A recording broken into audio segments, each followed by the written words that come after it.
Hello. Is that on? Cool. Just going to take a picture of you guys. Wow. What a room. Freemasons, huh? Well, welcome. As people are filtering in, I will say some introductory things about myself and the title of the talk, which is on the screen. I'm going to be talking about Apollo client caching and client GraphQL caching in general and in depth. And my name is Ben Newman. I work at Apollo, formerly Meteor Development Group. I'm tech lead of both Apollo client stuff and of the Meteor JavaScript framework, which still definitely exists and sort of my baby these days. And yeah, you can find me on social media using the name Benjamin without an I, GitHub, Twitter, Instagram, Facebook, and others, in case you want to get in touch and you don't get a chance to talk to me in person after this. All right, you ready to go? Great. So I believe in, at least occasionally, interrogating questions that are supposed to have obvious answers.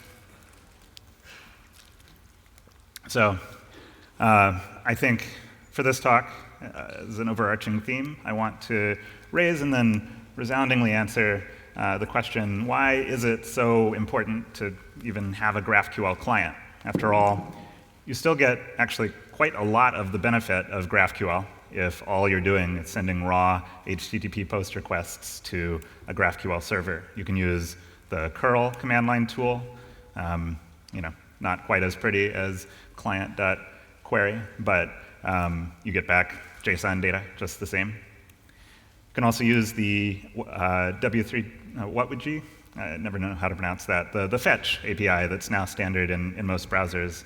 And this is just built in, so there's like no runtime library to run. If I come over here to the DevTools, I can even use sort of a proto top level await and see the data that came back live from that request, right? And so this, hopefully I can just reopen that whole thing. No, we're going to start playing my SoundCloud. That's great. Well, that's a link to my SoundCloud. OK, here we were. You can use fetch, and in some manner of speaking, this is a GraphQL client, right? A bare bones client that is not taking advantage of any of the fancy features that we've tried to build into the Apollo client, but it works. And you can try it just directly in your browser console without loading any libraries. It's definitely better than REST in a lot of ways, right? You still get just the one round trip instead of many. There's no underfetching or overfetching. There's one endpoint, and it's endlessly flexible instead of a whole bunch of different REST URL paths. There's a predictable result structure, right? The data that you get back is going to be a tree that basically corresponds to the query that you sent to the server. And the server, of course, is doing all the things that it does. It'll enforce schema types and run resolvers for you, even support introspection so that you can use fancy tools like Graphical, right? Which is not a bare bones tool by any means, but it's not something that you would have to end up using in production. So you could use it as a development tool in lieu of having a real GraphQL client. And then in production, you could use fetch. And you'd be cooking with GraphQL just in sort of like a reduced way. So if that floats your boat, it's actually not such a terrible world to live in.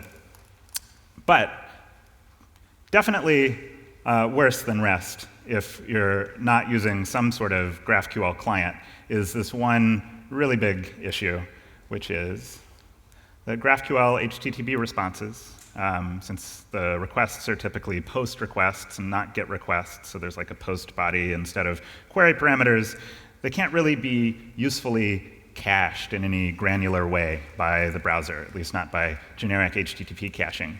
So you might be able to sort of put your query into a GET request and then like cache exact responses based on exact queries, maybe, but really nothing more useful than that. And that's kind of a shame, because one of the major benefits of REST is that it has a consistent, carefully thought about caching model that's based on HTTP. So because HTTP caching turns out to be mostly useless for GraphQL, GraphQL clients, if you're using one, need to re-implement caching from scratch themselves. And because they get to do that in the context of GraphQL, with all of the assumptions that they can make because of that single solitary purpose, it actually becomes a huge advantage that you're building something that is GraphQL first rather than sort of like HTTP browser first. So, for example, if you have a query that happens to be a subset of some other query that you previously fetched and stored in the cache, you might not even have to send that smaller query to the server because it's already in the cache. And if you have a query that contains some other query, you might be able to pull out the part that you've already requested and end up sending a smaller query to the server, which could be cheaper. There are all sorts of queries that are logically equivalent to each other according to the rules of GraphQL, depending on how you use fragments or aliases or how you order your fields. And string-wise, they don't look the same, so it'd be difficult to cache them based on the query syntax. But because they're logically equivalent to each other, the cache should be able to handle them in the same way. So you end up with this very flexible GraphQL data structure-aware caching system, and that's all because we didn't have any other option. We had to build exactly the right thing. So just to drive this point home a little further, I hope I can convince you that only the client really knows about fancy things like client resolvers, optimistic mutation results, local state that you've written manually to the cache for some reason, the contents of local storage or IndexedDB. So your GraphQL server can't help you there, and again, generic HTTP caching just doesn't work here. So for all of those reasons, it's a great thing to have a GraphQL client that performs GraphQL-aware caching for you. The more domain-specific your caching system is, the more efficient it can be.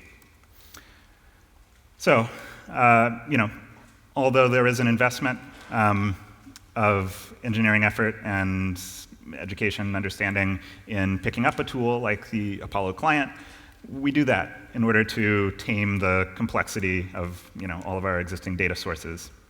And that's just one of the ways that GraphQL allows us to tame that complexity. On the server side, of course, schemas serve to sort of elevate raw data by enforcing application-level object types and relationships. If you've written a schema, you know that it's an exercise in kind of smoothing out the sins of past data models. And when it comes to writing your resolvers, you get to do whatever you want to combine existing data sources, and you kind of hide implementation details of the backing store. But resolvers can misbehave and sow chaos into your GraphQL system. So here's one of my favorite examples. Is that legible, even remotely? This is a website called FakerQL. And unfortunately, it's one of those websites that allows you to embed it in an iframe. The point of FakerQL is to provide a schema that consists of like users and products and to-dos and posts, generic sort of stuff. And anytime you issue a query for, say, the first 3 posts, author's first name and last name, sure enough, you get back some data that looks plausible. But if you issue the query again, no matter how quickly you do it, you get totally new fake data, right? So this is sort of weird. It's like there's not actually one true graph anywhere, right? Like this is like a solipsistic version of a GraphQL server that just kind of like feeds you stuff into your simulation just because you asked for it and not because anyone else will ever care about this data. So that's one example of like a implied worldview that sort of doesn't line up with caching that we might want to do on the client, right? It wouldn't make sense to hang on to this data assuming that it was going to be the same if you asked the server for it again, because you would just get new data. So that's FakerQL. I love it. I think it's a great little tool. So schemas do impose useful constraints. After all, FakerQL does have a schema, but they don't guarantee that your graph is stable or coherent, right? You still have to have like a real reasonable data model that lives somewhere, that gets realized in your GraphQL server and your resolvers. So as another example, this is not actually an example from production, but it is an example from a reproduction that was submitted via Code Sandbox on our issue tracker, where a person was reasonably just trying to mock out some data and ended up doing it in a way that kind of broke the data model accidentally. So these type defs over here, this little schema, that's perfectly normal, nothing wrong with that. These resolvers, you can see how it's not fetching data, it's just like returning some constants, except in the document current version field, the ID, anytime this resolver is called, is recomputed. It's a new universally unique identifier, or UUID, right? So the problem in this app was that there were two different queries on the client that both talk about this current version, and one of them asks for the download URL of the current version document, and the other asks for a list of editors. And the problem was that the Apollo client cache was never able to merge those together, so that there was one document that had both a download URL and a list of editors, right? And why is that? Well, these two queries got sent separately, and that current version came back as a totally different thing each time. So there was never any single current version object that the Apollo client could determine as sort of having both of those things in it. The IDs just kept being new, so it was as if new objects were being added to the underlying data model all the time.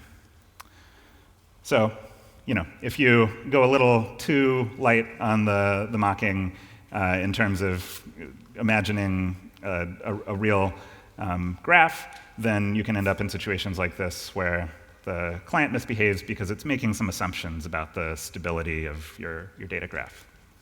Okay, so just pointing out, again, the problem there, which should give you pause, because that's bananas. Okay, so if query results can be different anytime a resolver is called, how can it be safe to cache query results on the client?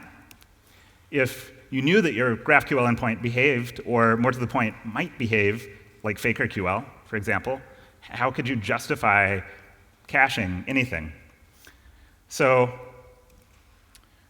for me, the crucial insight here was that the job of the cache is not just to predict what the server would say if you refetched a given query right now. It's not trying to approximate what it thinks the current state of the world is.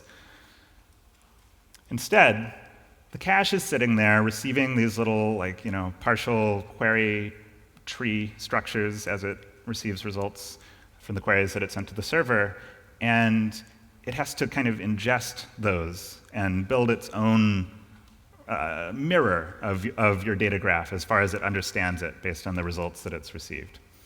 So I can't take credit for this diagram, but these are the results of two different queries for a book, which has, each of the books has a different title, but happens to have the same author, Thomas Piketty, ID 5.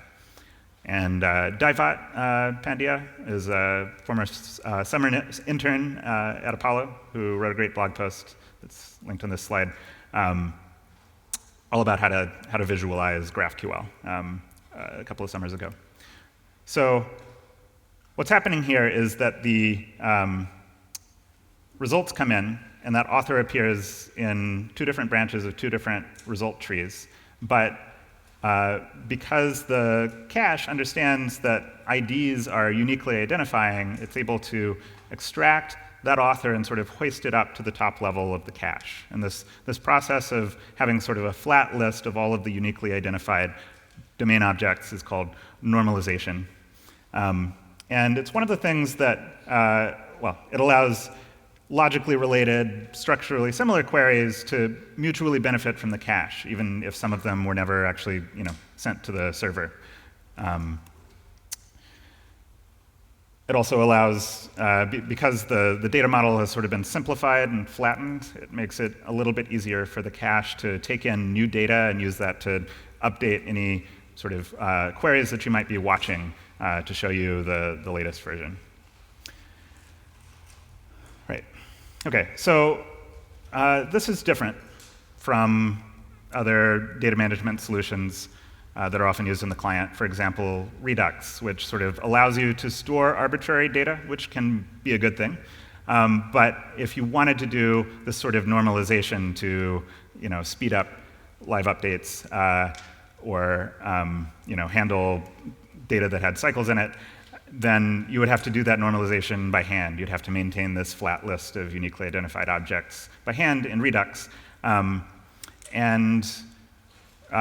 guess another benefit of this system is that the data really does get sort of ingested into a private representation that can't be messed with except through the mechanisms of GraphQL. So you could compare that to Redux, where it's a little bit easier to just arbitrarily modify the data that you've put in your store. So as people are thinking about possibly moving off of Redux onto the Apollo client cache, these kinds of trade-offs are worth thinking about. And again, I really do recommend that GraphQL Concepts Visualized blog post by Daivat. So here's an example of the Apollo DevTools visualization of what the cache looks like. And in that column with the dog : IDs, that's the beginning of a flat list of all of the objects from the Pupstagram code sandbox example app. All right, so once those previous results are decomposed into this flat normalized graph structure, the cache can respond to any variation of any previous query as long as the data are available. And that flexibility, that ability to sort of ask what-if questions, what if I sent this query instead of the query that I actually sent a couple of minutes ago, what would I have gotten? That flexibility remains valuable even if, since then, some of the data have become slightly stale. And in fact, I think, just as a matter of principle, the decision to continue using stale data or throw it away and try to update it ultimately belongs to the application. I've worked at a couple of different companies that had live updating systems, and so I know from experience that forcing data to remain always up to date as a matter of automatic policy eventually becomes a performance liability. It's just too much traffic between the server and a bunch of connected clients.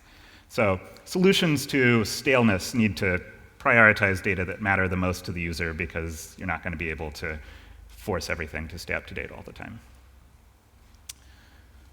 Okay, and the upshot of all this is that because we're caching your data based on its structure, instead of the syntax of queries, the data fetching workload of your application will grow only with the amount of data that's needed, not with the number of queries. So you can keep adding components that have their own queries, and those queries are going to overlap to some extent. And the sum of all the sort of combined data that they need is what you're responsible for fetching from the server, rather than having a separate HTTP request for every component that has a query. All right. And so just to round it all out, that's my case for why you really want to have a GraphQL client, and in particular a GraphQL client that does caching for you. The Apollo client cache is the hub of that coordination. Here's a picture of my dog, Beckett, Inspector Beckett on Instagram. And I love this picture because he looks so happy, but we're actually at the vet, and he's about to get some shots, and he doesn't know that. So there's some dramatic irony there. So I thought that would be a good way to lead into the next section of the talk. So everything I've said so far, although I have used the word Apollo a couple of times, is pretty generic in terms of caching and why you would want a GraphQL client. So if you go a step further and ask the question, which cache implementation should you be using? Well, I have what may be news to you. There is a choice. You've got a pretty good choice on your hands. In fact, I would almost say you can't go wrong. We have this Apollo-cache abstract interface that anyone can implement, and they have. Now, I wouldn't say it's been a Cambrian explosion of different Apollo-cache implementations. There's two of them, but two is more than one.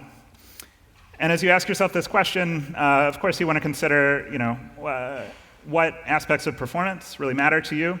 Maybe you really want to avoid network round trips. I mean, probably everyone wants to avoid network round trips. You want to avoid unnecessary re-rendering if you're using a view framework that is based on rapid re-rendering. You want to efficiently update any watched queries when new data become available. That might not be so important if maybe you have like one master query compared to a bunch of separate queries, but definitely something to consider. And if you're working in resource-constrained devices like React Native Android phones, memory footprint might be especially scarce. OK, so the implementation of the Apollo cache that we maintain is the so-called in-memory cache. Here's the documentation for that. It's an npm package with that name. The other one is a cache that Ian McLeod gave a talk about yesterday in this room called Hermes. And one of the things that I really appreciate about Hermes is how upfront they are about the trade-offs that they've decided to make in the name of performance. So they try to return just direct references to result objects that are sort of already realized in the cache, so that reading from the cache requires almost no work in most cases. And the trade-off is that if data has been merged from multiple queries into the same object, you might ask for like only some of the fields of the object, but you could get back an object that actually has more fields than that, right? But as long as it has the fields that you asked for, then you're probably fine, especially if you understand this trade-off and that might happen. When the talks go online, you should definitely check that out. OK, so I have mixed feelings about what I might call benchmarking. I will say that this very small, blurry list of benchmarks is thanks to the work of Ian and his team at Convoy, who put together the benchmark suite. The first column on this side is Hermes, so you can see that it has been doing pretty well in terms of performance, which I think is actually because it is an efficient implementation, and certainly not just because the author of this benchmark suite works on it. The two middle columns, though, are the previous and current versions of apollo-cache-inmemory. So that's the relative difference between being in last place, basically, in every category, and being sometimes in first place and sort of neck and neck with Hermes. That's what I'm proud of, the difference between the two middle columns. And then the relay cache is off in the furthest column, and this graphic makes it look like it's slower than the others in most categories, but I think it's only fair to say that I don't think anyone from the relay team has spent much time interrogating these benchmarks, and it's possible that they could do something that improves performance if they took the time. So just want to focus on the difference between the old and the new Apollo in-memory cache. So how did we do that? How did we reap those really pretty massive benefits? Well, it was a big PR on GitHub, almost 100 commits, maybe 5 months of work for me, and a lot of feedback from the community, which was great. People validating that it actually was faster. There's a question of what workloads actually happen in practice, and I was able to answer that only because people with real apps were giving feedback. So this may be a review, but there are only so many ways to make existing software faster, right? If you have the task of speeding something up, then you can just go through this list and see if any of these things are options. You can stop doing unnecessary work. You can do the same work faster, maybe by picking a different algorithm or throwing faster hardware or using a different programming language. You can parallelize the work if it is actually parallelizable. Prioritizing work that matters now is a great trick for perceived performance. Reusing the results of previous work, or caching, is my personal favorite, or maybe my second personal favorite, after just lowering your standards and not really worrying too much about the accuracy of the results. A lot of things are possible if you give that up. So that's not what we did here, though. When you're trying to reuse previous work, it's often called caching. There are several challenges. I tried to use the same suffix for all of these words, and it sort of worked. Staleness is the question of what the shelf life is of a certain computation, how long you can hang on to it before you need to force it to update. Sameness, this is the question of if you have two queries that are superficially different but actually turn out to be equivalent, you could cache the same value for both of those, and that would potentially be valuable, but to a certain way of looking at them, they might seem totally different, and so you would miss out on that opportunity if you just recomputed the value.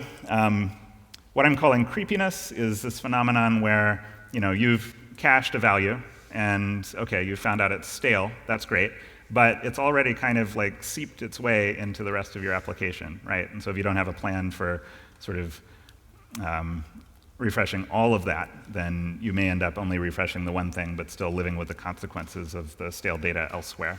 And then whether the caching is really worthwhile is an interesting question. Any caching system is going to have some overhead, and if that is more than the cost of the operation that you're trying to cache, it may just not be worthwhile. Okay, so just to be totally clear, what we're working up to here is building a cache on top of a cache, and it's no joke. So what happens? The idea that started this whole process was that when read query gets called, the cache needs to extract a tree-shaped query result from the normalized graph. And this is one of the most performance-sensitive parts of the cache, in large part because we have this technique of calling broadcast queries that needs to reread every watched query after any update. And so that's just a really hot path for the read query code. And so the idea was, what if we just hung on to those result objects after the first time we computed them instead of recomputing them from scratch? So initial reads wouldn't really be any faster, but repeated reads could be nearly instantaneous. So calling broadcast queries, for example, with lots of query observers would be a lot less expensive, just because that would probably be a lot of repeated reads rather than fresh reads. So to implement this, I'm going to have to sort of just refer to this and welcome you to ask me questions about it later if the details sound interesting. But I brought in a library that I actually developed a while back for some similar problems in the Meteor framework called optimism. And so here's a toy example of caching that a lot of people use when they're talking about caching or memoization, where it's sort of a naive implementation of the Fibonacci sequence. It's doing a whole lot more work than it needs to be doing because it's exponential instead of linear. And so, like a lot of memoization libraries, this optimism library has a wrapper function that you can use to wrap fib, so it just remembers the previous results based on the input number, and then that just basically solves the problem, so that you can compute the 78th Fibonacci number in O of 78 rather than 2 to the 78. Okay, so this is a less trivial example, and this is more like what I originally wanted to solve in the Meteor case. Meteor was doing a lot of file I/O, and we were just hitting the file system all the time. And I knew that a lot of that could be cached because the files weren't actually changing.